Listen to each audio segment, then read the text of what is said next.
State पढ़ाई channel. आज हम लोग चैप्टर सेट्स का अगला लेक्चर कवर करने वाले हैं। ये हमारा 7th लेक्चर है और इसमें हम लोग वेन डायग्राम्स पढ़ेंगे। वेन डायग्राम्स बहुत ज़्यादा इंपॉर्टेंट टॉपिक है और बहुत सबसे इजी टॉपिक भी है। और वेन डायग्राम्स बेसिकली हम सेट्स को के कैलकुलेशंस को इजी बनाने के लिए ही पढ़ते हैं। तो इस वीडियो को आप बिल्कुल भी मिस मत करना, पूरा लास्ट तक देखना। हो सकता है वीडियो थोड़ी लंबी हो क्योंकि काफ़ी सारे टॉपिक्स हैं जो हमें इसमें कवर करने हैं। तो चलिए स्टार्ट करते हैं। तो सबसे पहले वेन डायग्राम होता क्या है? Venn diagram is nothing but हम लोग सेट को डायग्राम के थ्रू रिप्रेजेंट कर देते हैं। रिप्रेजेंटिंग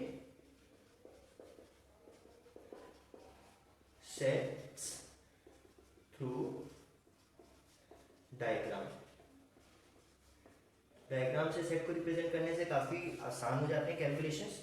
और इसका नाम वेन डायग्राम क्यों है? तो जो साइंटिस्ट जिन्होंने इसको डिस्कवर किया था उनका नाम था भाई जॉन वेन। तो उनके नाम पे इसको हम वेन डायग्राम पढ़ने लगे। तो अभी वेन डायग्राम बेसिकली होता क्या है, एक सिंपल एग्जांपल से समझते हैं हम लोग सब। और चलो रिप्रेजेंटेशन देख लेते हैं पहले। बेसिक रिप्रेजेंटेशन क्या होती है वेन डायग्राम की? तो ये हम हमेशा एक रेक्टेंगल कंसीडर करते हैं। ये रेक्टेंगल जो होता है ये हमारे यूनिवर्सल सेट को रिप्रेजेंट करता है। मतलब ये हमारे यूनिवर्सल सेट है, यू लिख देते हैं यहाँ पे अंदर। तो ये पूरा रेक्टेंगल यूनिवर्सल सेट है। और आप जितने भी सबसेट पढ़ेंगे वो इसके अंदर हम लोग ऐसे सर्कल बना देते हैं। जैसे सर्कल बना लिया अलग अलग कि ये इसका सबसेट है 1, और ये दोनों इसके सबसेट हैं, प्लस इन दोनों के बीच में कुछ एलिमेंट्स कॉमन भी हैं। तो ये तो बेसिक रिप्रेजेंटेशन हो गया। एग्जाम्पल से समझते हैं हम लोग नेचुरल नंबर और होल नंबर के एग्जाम्पल से। नेचुरल नंबर और होल नंबर का एग्जाम्पल बड़े आराम से समझ आएगा, हंसते हंसते सब सीखेंगे, कोई दिक्कत नहीं है। तो देखो नेचुरल नंबर और होल नंबर में क्या रिलेशन होता है कि जितने भी नेचुरल नंबर होते हैं वो होल नंबर भी होते हैं। क्यों? नेचुरल नंबर क्या होता है 1 2 3 4 5 ऐसे सो ऑन। और होल नंबर क्या होता है 0 1 2 3 4 5 एंड सो ऑन। तो देखो जितने भी यहाँ पे 1 2 3 5 पूरा था ना वो यहाँ पर भी आ गया। मतलब जितने भी नेचुरल नंबर है वो होल नंबर भी तो होते हैं। मतलब कि नेचुरल नंबर्स का सेट अगर मैं बनाऊं तो वो होल नंबर्स के सेट का सबसेट हो जाएगा। क्यों? क्योंकि नेचुरल नंबर के सारे एलिमेंट्स होल नंबर में भी प्रेजेंट है।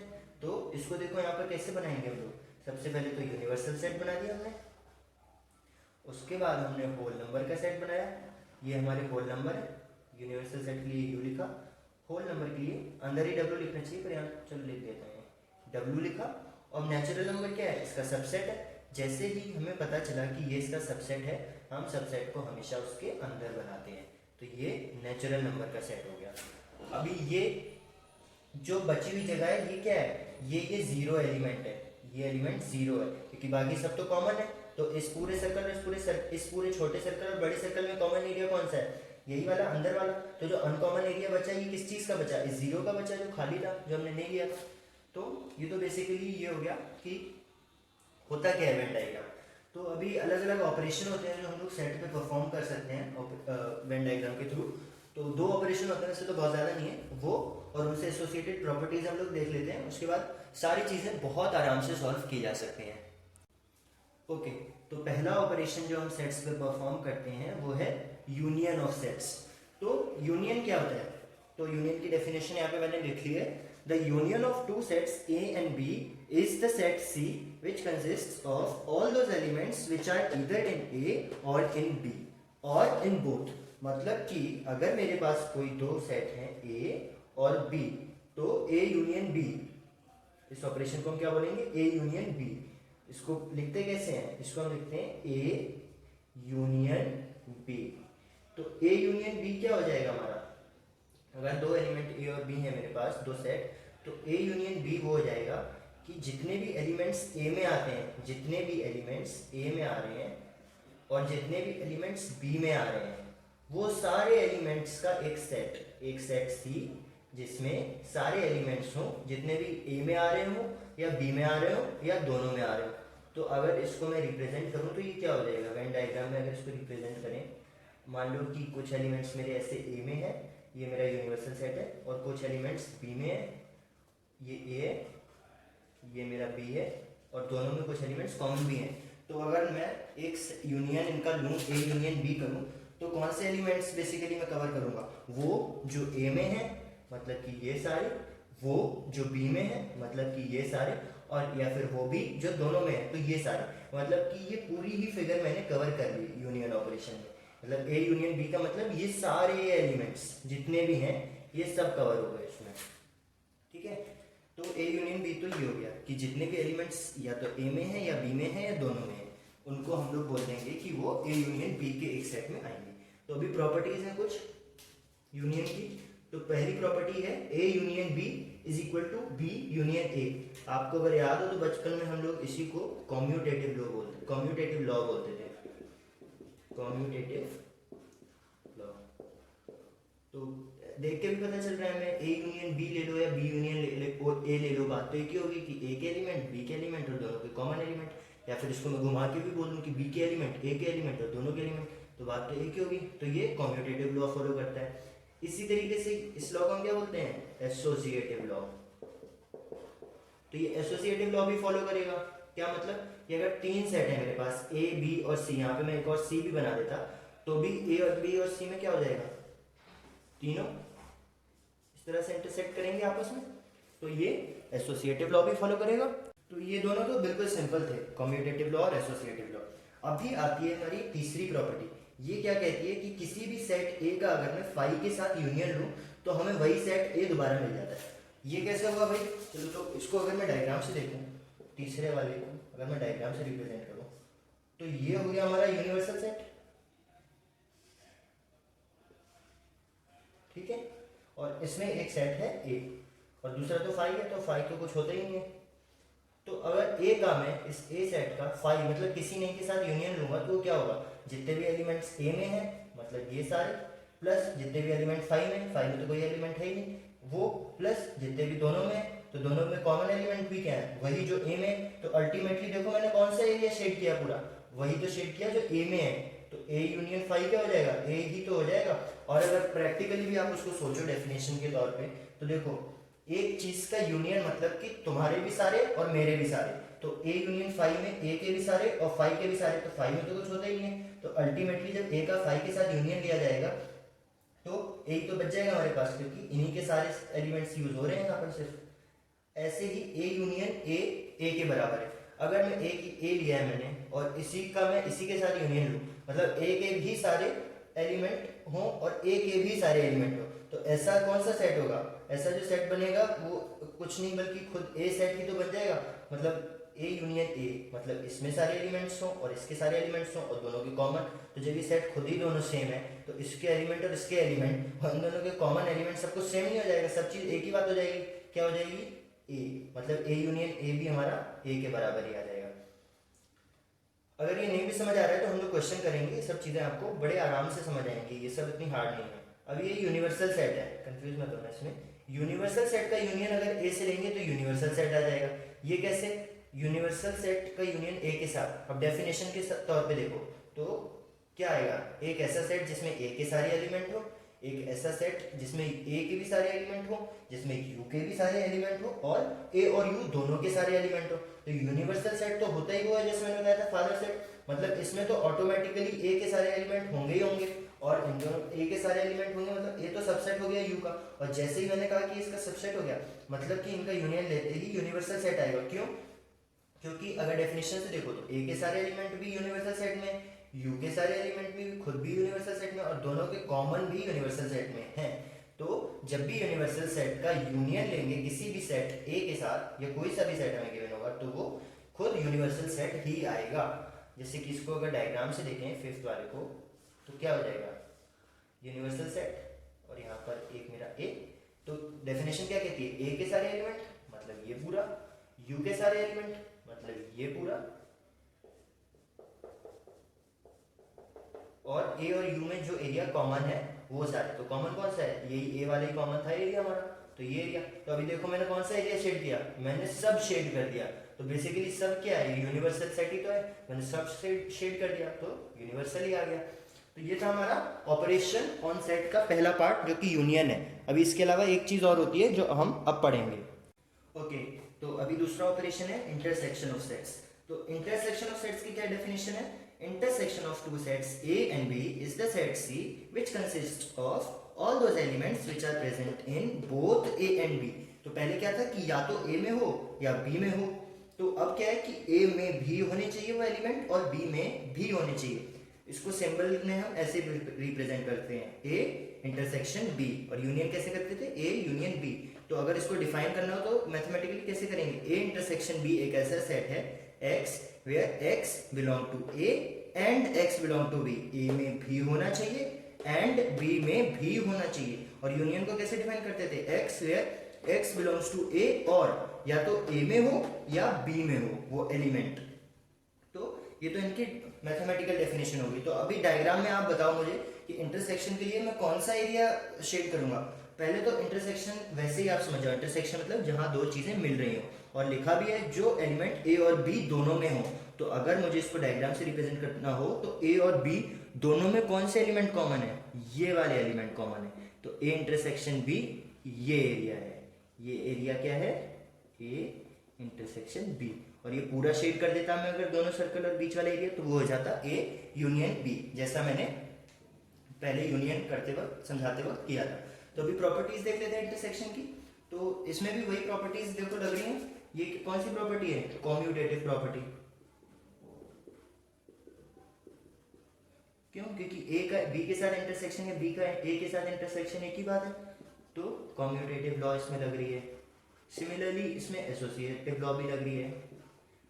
ये दोनों लॉ कॉमन है इंटरसेक्शन और यूनियन दोनों के लिए।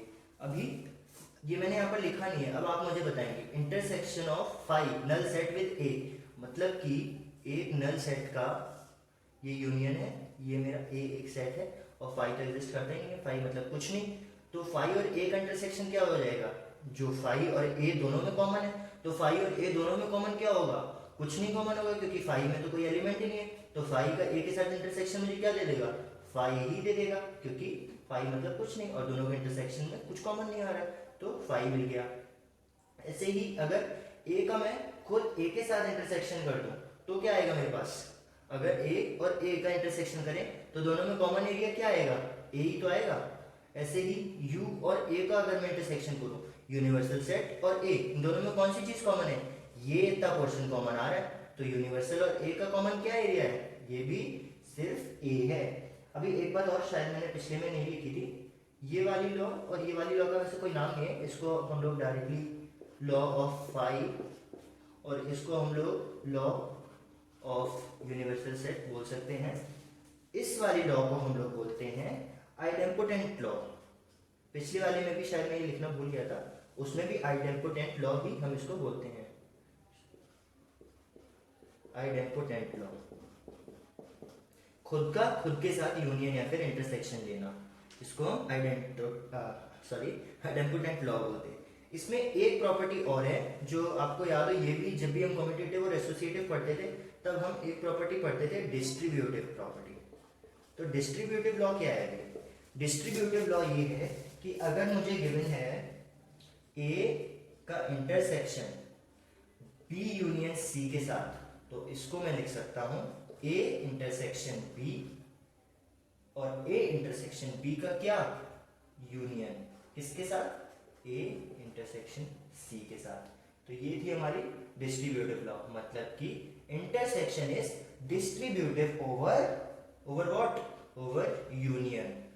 जैसे कि हम जब करते थे इसको छोटी क्लासेस में, आपने इसको प्रोडक्ट के फॉर्म में पढ़ा होगा, A into B plus C, इसको क्या लिख देते थे हम लोग, A into B plus A into C, और क्या कहते थे कि product is distributive over addition. तो यहाँ पर intersection is distributive over union. तो ये थी हमारी इंटरसेक्शन की प्रॉपर्टीज। तो अभी यूनियन और इंटरसेक्शन के एग्जाम्पल कर लेते हैं कुछ, तो आपको चीजें बड़े आराम से समझ आएंगी। ओके, तो अभी यहाँ पर सिंपल क्वेश्चन लिख लें। सिंपल क्वेश्चन मतलब है सिंपल क्वेश्चन, यही है, यही आपके एग्जाम में भी आएंगे और बिल्कुल सिंपल है, बिल्कुल आसानी से इनको हम सॉल्व करेंगे।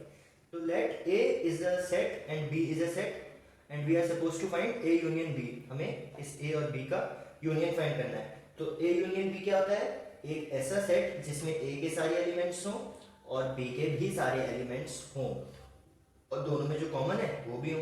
तो मैं क्या करूंगा, सिंपली लिख दूंगा A union B is equal to, अब देखो दोनों के कॉमन एलिमेंट एक बार देख लूँ मैं, तो क्या है 6 और 8 दोनों में कॉमन है ना, इसमें भी है और इसमें भी है। तो पहले ए के एलिमेंट लिखे 2 4 6 8। अब जो कॉमन एलिमेंट है उनको दोबारा लिखने की जरूरत तो है नहीं, तो 6 और 8 तो पहले लिख चुके हैं, तो 6 और 8 छोड़ के क्या बचा इसमें 10 और 12। तो सिंपल, इतना आसान था ये, बस हमें ए यूनियन बी फाइंड करना था, हमने फाइंड कर दिया। क्या था ए यूनियन बी, कि जो इसमें एलिमेंट है और जो इसमें एलिमेंट है वो दोनों मिला के लिख दिए बस हमें, जो कॉमन थे उसको दोबारा लिखने की जरूरत नहीं थी 6, 8, तो एक बार लिखा उसको बस। अभी क्या है, let A is equal to A E I O U और बी है ए आई यू, तो हमें शो करना है कि ए यूनियन बी जो है वो ए के ही बराबर है। तो चलो ए और बी तो हमें पता ही है, ए यूनियन बी लिख लेते हैं और फिर देखते हैं वो ए के बराबर है कि नहीं। तो ए यूनियन बी क्या हो जाएगा, पहले ए के एलिमेंट्स लिख लेता हूँ मैं, ए ई आई ओ और यू। अभी देख बी के देख लेता हूँ कौन कौन से कॉमन है और उनको छोड़ के बाकी सारे लिख देता हूँ। तो ए तो देखो इसमें था ही, आई भी देखो इसमें था ही, और यू भी इसमें था ही। तो अब बी का मुझे और कुछ एलिमेंट लिखने की जरूरत है ही नहीं, क्योंकि ये सब मैं पहले लिख ही लिए। तो ये क्या आ गया, ए ई आई ओ यू। अभी देखो ए ई आई ओ यू क्या है, ए यूनियन बी तो है, पर ये ए भी तो है, देखो ए E I O U A, तो इसीलिए ए ई आई ओ यू ही हमारे ए के इक्वल है। तो हमने प्रूव कर दिया कि ए यूनियन बी खुद ए है। अभी देखो ये एक स्टेटमेंट बेस्ड प्रॉब्लम है, यहाँ पे हम कुछ भी लिख सकते हैं, ए E I O you 1 2 3 4 5 6 Ram Gita Akbar मामा चाचा ताऊ, कुछ भी लिख लो जो तुम्हारे मन में हो, कुछ भी लिख सकते हैं। ये सब सिर्फ एलिमेंट्स हैं किसी भी सेट के। यहाँ पे गिवन है हमें let X is equal to Ram Geeta और Akbar B the set of students of class 11th who are in school hockey team. तो राम गीता और अकबर ये तीनों क्लास 11th के बच्चे हैं एक स्कूल के, और स्कूल हॉकी टीम के लिए खेलते हैं, हॉकी खेलते हैं मतलब कि अच्छा हॉकी वाले प्लेयर हैं। Let Y is equal to Geeta David Ashok. तो गीता डेविड और अशोक क्या है, the student who are in school football team. ये वो बच्चे हैं जो स्कूल की फुटबॉल टीम में है, मतलब ये तीनों लोग फुटबॉल खेलते हैं, गीता डेविड और अशोक। तो हमें फाइंड करना है एक्स यूनियन वाई। तो अब देखो and interpret the set, interpret मतलब कि क्या सार निकल रहा है पूरी कहानी का एक तरह से, तो as in significance. So X union Y क्या हो जाएगा, एक्स यूनियन वाई वो बच्चे हो जाएंगे जो क्लास 11 के हॉकी भी खेलते हैं और जो स्कूल में है और फुटबॉल भी खेलते हैं। तो वो बच्चे जो कुछ भी कोई सा भी गेम खेलते हैं दोनों में से, बेसिकली एक्स यूनियन वाई वो हो जाएगा। तो इंटरप्रिटेशन तो इसका ये निकला। अभी फाइंड कर लेते हैं एक बार। तो एक्स यूनियन वाई क्या आ जाएगा, सब नाम लिख दो जितने भी हैं, राम गीता अकबर, राम गीता, कॉमा लगाना मत भूलना, कॉमा क्योंकि अलग अलग एलिमेंट्स को सेपरेट करता है। अब देख लो कुछ कॉमन है क्या, राम गीता अकबर, राम गीता अकबर, गीता देखो कॉमन है। गीता कह रही मैं तो सब खेलूंगी, पढ़ना लिखना फालतू का काम है, मुझे बस खेलते रहना। तो गीता तो यहाँ हॉकी भी खेल रही है, फुटबॉल भी खेल रही है, हो सकता है पढ़ती भी हो, तीनों चीजें सब कर रही है वो, 3D प्लेयर। तो डेविड और अशोक भी लिख लेंगे यहाँ पे, डेविड और अशोक, गीता भाई सब कुछ कर रही है। ये हो गया एक्स यूनियन वाई। तो अभी क्वेश्चन है अगला, find A intersection B for question 1 above. अब ये ए और बी के लिए हमें ए इंटरसेक्शन बी फाइंड करना है। तो ए इंटरसेक्शन बी क्या होता है, वो एलिमेंट्स जो ए में और बी में दोनों में है, मतलब ए में भी होना चाहिए और बी में भी, ये नहीं कि या तो ए में हो या बी में हो, दोनों में है, ए में भी और बी में भी। तो अभी देख लो दोनों में क्या है, 2 4 6 8। तो इसमें 2 4 6 8 है, 6 और 8 है सिर्फ। तो देखो 6 और 8 इसमें भी है, 6 और 8 इसमें भी है, और कोई भी एलिमेंट दोनों में कॉमन नहीं है। तो A intersection B is equal to 6, 8। Consider X and Y, अभी ये वाला एक्स एंड वाई है, और हमें इंटरसेक्शन निकालना है कि वो बच्चा इन तीनों में से जो दोनों गेम खेलता हो। तो हम तो पहले ही पता लगा चुके हैं कि कौन है इनमें से 3D प्लेयर जो सब कुछ कर रहा है, कौन है, गीता। तो ये थे इसके कुछ क्वेश्चन। चलो तो एक छोटा सा टॉपिक और बचा है, वैसे वीडियो लंबी हो गई है, हालांकि मैंने स्टार्टिंग में भी आपको बता दिया था कि वीडियो लंबी होगी। छोटा सा है, जल्दी से कर लेते हैं 2 मिनट में। Difference of set. तो डिफरेंस ऑफ सेट क्या रिप्रेजेंट हम इसको करते हैं a माइनस बी से, और बोलते भी इसको ऐसे ही है, या तो आप इसको a माइनस बी ही बोल लो, a माइनस बी। और इसका सिग्निफिकेंस क्या है, अगर मैथमेटिकली बात करें तो इसका मतलब है दोज एलिमेंट्स, वो एलिमेंट हिंदी वाले बच्चों के लिए जो a में है पर b में नहीं है, those elements which are present in a but not b। Okay, तो एक इसको एग्जांपल से समझ लेते हैं, बड़े आराम से आपको समझ आ जाएगा। चलो तो ये 2 एग्जांपल जल्दी से देख लेते हैं। Let A is 1 2 3 4 5 and 6, B is 2 4 6 8 और हमें a माइनस बी और b माइनस ए फाइंड करना है, a माइनस बी और b माइनस ए। तो माइनस करना तो सबको आता ही होगा, बेसिकली हमें माइनस ही कर देना है। तो देखो 1 2 3 4 5 6, इसमें से क्या माइनस कर देंगे a माइनस बी के लिए, 2 4 6 और 8। तो 2 4 और 6 और 8 तो है ही नहीं, तो 8 से तो हमें लेना देना है ही नहीं, तो बस 1 3 और 5 बच जाएगा हमारे पास। क्यों? क्योंकि 2 4 और 6 बी खा गया, बी क्या कर गया, खा गया, बी को भूख लगी थी, बी ने 2 4 6 खा गया। अभी बी माइनस है तो 2 4 6 8, इसमें से क्या गायब करना है, जो जो यहाँ प्रेजेंट है, क्या क्या प्रेजेंट है, 2 2 प्रेजेंट है, 4 4 भी प्रेजेंट है, 6 भी प्रेजेंट है, 8 नहीं प्रेजेंट है। बी माइनस ए के बाद सिर्फ ए बचा, ए ने तो सब खा लिया बी को, उसने कहा तूने मेरा खाया था, मैंने तेरा खा लिया। तो बी माइनस ए के बाद सिर्फ एक एलिमेंट बचा 8। अगर इसको मैं डायग्राम से बताऊं, वीडियो लंबी होती जा रही है, कोई बात नहीं, टॉपिक समझना जरूरी है। ये यूनियन, ये मैंने एक सेट लिया ए, ये मैंने एक सेट लिया बी। तो अभी a माइनस बी क्या हो जाएगा, वो एलिमेंट्स जो a में हैं बट नॉट इन b, मतलब ये वाला पार्ट, ठीक है, ये इतना b पूरा माइनस कर दिया मैंने इसमें से, ये इतना बेसिकली माइनस हो गया। ऐसे ही b माइनस ए की बात करूं तो ये वाला पार्ट आ जाएगा, इसमें से मैंने ये a वाला सर्कल हटा दिया। अब ये v और b दो सेट गिवन है, v माइनस बी और b माइनस बी फाइंड करने हैं। चलो मैं कर देता हूँ, इसमें सोचा था होमवर्क में दे दूँ सिर्फ ए ई आई ओ यू में से ए आई के यू खा लेना है, के तो इसमें है ही नहीं, तो कैसे मतलब नहीं, ए आई यू गायब कर देंगे, ए आई यू, तो क्या बचा ई और ओ। ऐसे ही बी माइनस बी में क्या बचेगा, ए आई के यू में से ए ई आई ओ यू, तो देखो इसमें ई और ओ तो है ही, तो ई ओ से कोई मतलब नहीं, ए आई और यू, ए आई और यू हम लोग गायब कर देंगे, के बचेगा सिर्फ। ओके, तो अगर कोई भी डाउट हो, जितने भी हम लोगों ने टॉपिक्स करे हैं या 6-7 क्वेश्चन भी करे हैं आज की वीडियो में, कोई भी डाउट हो तो आप कमेंट सेक्शन में पोस्ट करिए, और अगले लेक्चर में जो कि हमारा 8th लेक्चर होगा, हम लोग इसके क्वेश्चन करने वाले हैं, और शायद से एक्सरसाइज 1.4 है, उससे रिलेटेड क्वेश्चन करेंगे सारे। अगर कुछ भी यहाँ पर नहीं समझ आया तो एक बार और वीडियो को देख लो, वरना अगली वीडियो में जब क्वेश्चन करेंगे तो सब कुछ आराम से समझ आ जाएगा। तो वीडियो अच्छी लगी हो तो लाइक करिए, अपने फ्रेंड्स के साथ शेयर करिए, और चैनल अभी तक सब्सक्राइब नहीं किया है तो चैनल को सब्सक्राइब कर लीजिए, बिल्कुल फ्री है। और उसका फ़ायदा ये होगा कि जब भी आपके लिए कोई नई वीडियो अपलोड करी जाएगी तो आप तक पहुंच जाएगी। Thank you.